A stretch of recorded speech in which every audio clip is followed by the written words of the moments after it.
तुम्ही सांगा काय माझं नाव घ्यायचं, काय संबंध आहे माझं नाव घेण्याचं? कोणाचं तरी सांगण्यावर ना. हे सांगणारं जर षडयंत्र असेल मग तुम्हीच घ्या ना, हिंमत असली तर नाव. मी वाटच बघतो की माझं नाव प्रॉपर माणसाने घ्या, योग्य माणसाने घ्या. उगाच कुत्र्या चुत्र्याला सोडायला नका सांगू माझं नाव घ्यायला. काय तो आमदार 1 वर्ष नाही झालं तर सगळ्या शरद पवारांचे राष्ट्रवादी त्यांनीच काढले असं बोलतोय.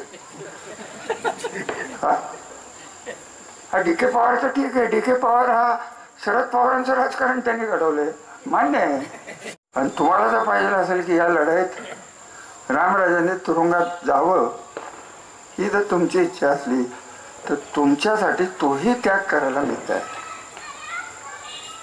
पण तुमचं काय होईल याची जाणीव तुम्ही ठेवा. शनी महाराज तुम्हाला शुभेच्छा. माझ्या तुम्हाला 7:30 लावणारा हा माणूस तुम्हालाही तुमच्या पवित्र कार्यात कधीच भेटणार नाही हो. शनीला 7:30 ऐकलंय का काही? सांगा की मला का हो प्रसन्नजी 7:30 लागते का शनीला? नाही का होय? अरे तूच मला लागू नको 7:30. Master mind रामराजेच. तू नाव घे, मग तू फक्त माझं नाव घे. आणि मी तुम्हाला इतकं स्पष्ट सांगतो की मुख्यमंत्र्यांचे माझे संबंध, माझे अख्ख्या महाराष्ट्रात 30 वर्षात कोणाचे वाद नाही आहेत, वैयक्तिक द्वेष नाही आहे. कुठेही जातो मी रामराजांचे फलटण म्हटल्यानंतर यांचं नाही नाव निघणार, माझंच निघणार. याला खरं कारणीभूत कोण आहे? SIT झाली, मुख्यमंत्र्यांचे मी आभार मानतो. SITचं कार्यक्षेत्र काय आहे? 277 FIR कोणीतरी मला टीव्हीवर दाखवल्या. या 277 FIR तेव्हा DYSP कोण होता? त्याच्या सांगण्यावरनं झालं का? आणि त्याचाही SIT मध्ये समावेश करायला पाहिजे हे माझं ठाम मत आहे. माझी DYSP राहुल धस यांचं नाव घेतोय. त्यांनी SITच्या पुढे जायलाच पाहिजे. हा गुलाम असल्यासारखा माणूस तिथे राहत होता. IPS कशाचा IPS झाला? IPS होता का नाही कोणाला माहित. हे इतका हलकट मनोवृत्तीचा माणूस आपल्याला DYSP म्हणून आणला कोणी? याचा कधी तुम्ही विचार केला का? तुम्ही सच्चिल माणसं आहे, कौटुंबिक वत्सल माणसं आहे, कुटुंब वत्सल माणसं आहे. तुमचा कुठं पोलीस चौकीत संबंध? तो म्हणाला की प्रेस कॉन्फरन्स दादा घेणार आहेत आणि काय बोलणार आहेत हे ऐकण्यासाठी श्रीमंत रामराजांनी यावं. उतरली होती का तुझी? कशाला उगाच माझं नाव घेतो? तू तुझा दादा बघा ना काय घ्यायची. प्रेस घ्या, व्हिडिओ घ्या, कॅबरे डान्स घ्या, लावणी घ्या, काय घ्यायचं ते घ्या. आम्हाला नको बाबा. आम्हाला तुमचं नाव आणि तुमचं आमचं नाव एक आहे. हेच पाप भरपूर झालेलं आहे. आमचा ब्रँड सत्यानाश केला. 27 पिढ्याचा नाही, एक निंबाळकर 27 आहे. 27 पिढ्याची आबरू घालवली एका किचपिडे माणसं. काय त्याला अर्थ आहे? घराण्याची आबरूचं नाही, अमुक नाही. दुसऱ्याच्या आई वडिलांच्या विषयी काय बोलायचं? माझ्या तोंडावर आलंय की हिंदुराव परवडला, कल्याणराव बरोच परवडला तो. हे तरी अजून एक तुम्हाला माहित नाही, त्या स्टेजवर मुख्यमंत्री अजून एक बसला होता. काय बोलला का? त्याला बरं वाटत होतं.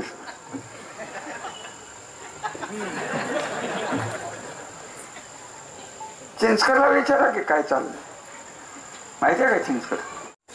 आता मी वाट बघतोय फक्त माझं नाव घ्या. उद्या घेतलं तर बरं होईल, म्हणजे मी मोकळा होईल. देवेंद्र फडणवीस साहेबांना मी सांगेन की त्यांनी सुरू केले, शेवट आता कुठं होईल तिथं होईल. त्यांनी नाव घेऊन द्या फक्त. आणि माझं घेच नव्हतं. अहो काय आहे नवीन आम्हाला? CDR कोणाला माहिती आहे का? माहिती आहे का तुम्हाला? हे CDR स्पेशल सारखे CDR काय करतात सांगू का? तुझे दिवस काढले. सोलापूरला तुझ्यावर केस घालणार, रजिस्टर कुठं होणार? सोलापूरला. सोलापूरला रजिस्टर झाले की तुझा CDR तिकडं जाणार आणि तिकडनं इकडं राजधानी टॉवर्स. हे अहो किती खेळ करायचे, काय तुम्हाला सांगू. अरे हे सगळं सहन करायचे आमची ताकद नाही, अशातला भाग नाही. पण ह्या ताकदीला तुमचे आशीर्वाद पाहिजेत. एवढ्यासाठी मी या कार्यक्रमाला आलो, बोलवलं, ऐकून घेतलं. तुम्ही विचार करा, शांतपणे विचार करा आणि या इलेक्शनला आम्हाला मदत करा. आज फलटण नगरपालिकेच्या इलेक्शनचा नारळ हा खाटी गल्लीतच फुटलाय असं मीच जाहीर करतो. आता लगेच विचारू नका पार्टी कुठली काय, ते माझं मी ठरवेन. मला काय करायचं? लगे ह्या पत्रकारांना हाऊसच आहे, कुठली पार्टी, तुला काय करायचं? तू मत टाकणार आहेस का? मग विचार. काय त्या दिवशी काल परवा मी एक मुलाखत बघितली. अरे अरे अरे अरे अरे म्हाताऱ्याला सत्यनाश केला रे प्रसन्न. वाईट वाटलं, सत्यनाश केला का? नशिबान तो करता यायला तेवढं आम्ही केलं. अजून काय राहिलं असेल तर त्यांनी आम्हाला माफ करावं. जसं DK पवारांनी शरद पवार घडवले तसं त्यांनी आम्हाला घडवलं असं आम्ही मानतो. नमस्कार, शुभेच्छा, धन्यवाद. असं कधी हे घडलेलं नाहीये की आत्महत्याची वेळ का आली असेल. पोलिसांचे तपास होतील, आमचं काही कोणावर आरोप नाहीये. अगदी खरायचं सांगायचं तर मी काय षडयंत्र जमलं, मी तर पुढेच होतो. त्यांचं कोणी नाव घेतलंय म्हणून ते कशाला घाबरले नाहीत तर एवढं घाबरायचं कार्यकर्त्यांनी रामराजांनी केलं. आता तो प्रल्हाद कुठला सुरवडे, त्याला मी आधीच सांगितलं होतं की माझ्या नादाला लागू नको. आता त्याला हिसका दाखवल्याशिवाय मी राहीन का? मला तुम्ही सांगा, काय माझं नाव घ्यायचं, काय संबंध आहे माझं नाव घेण्याचं कोणाच्या तरी सांगण्यावर ना. मग हे सांगणारच षडयंत्र असेल, मग तुम्हीच घ्या ना, हिंमत असली तर नाव. मी वाटच बघतो की माझं नाव प्रॉपर माणसाने घ्या, योग्य माणसाने घ्या. उगाच कुत्र्याला सोडायला नका सांगू माझं नाव घ्यायला.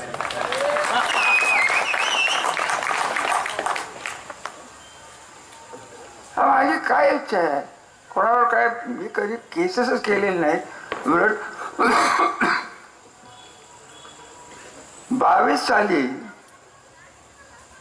2 कॉन्ट्रॅक्टरच्या भांडणात मला गुंतवायचा प्रयत्न झाला. मी सभापती होतो. मला कागद दाखवून आज न उद्या आर्थिक शाखा पुणे, आर्थिक गुन्हे शाखा पुणे त्यांचं पत्र सभापती कार्यालयात ते माझ्याकडे होतं आहे. मी काय बोललो नाही.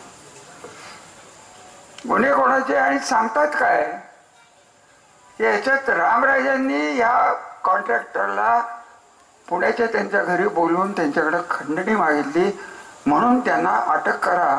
हा आग्रह धरणारा कोण?